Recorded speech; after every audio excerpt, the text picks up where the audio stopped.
नवापूर तालुका होते ते आहेत अजितदादांसारखा एक सहकारी ज्यांनी एक धक्का दिला होता आणि आपल्यासोबत उपमुख्यमंत्री म्हणून बसणार, हे थोडंसं त्यावेळेला नाही म्हटलं तरी अनपेक्षित होतं. पण जसजसं कामकाज सुरू झालं तेव्हा मला कळलं,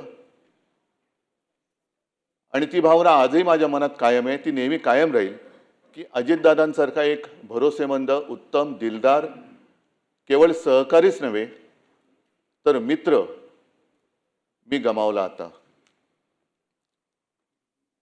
शासकीय किंवा प्रशासकीय कामकाजामध्ये एक खंबीर मला पाठिंबा होता, आधार होता.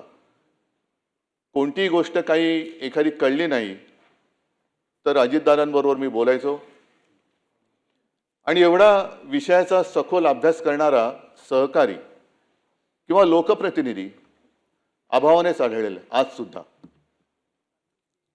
त्यांचं वैशिष्ट्य म्हणजे ते 6 वेळा उपमुख्यमंत्री होते हे तर आहेच,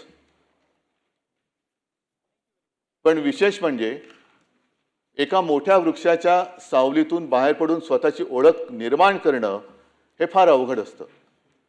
काही जणांना आयुष्यभर वृक्षाच्या सावलीत राहावं लागतं, वृक्षाच्या सावलीचा आधार घ्यावा लागतो, पण काही जण असे असतात की त्या वृक्षाच्या सावलीतून बाहेर पडून स्वतःची एक ओळख निर्माण करतात. त्यातले एक अजितदादा होते.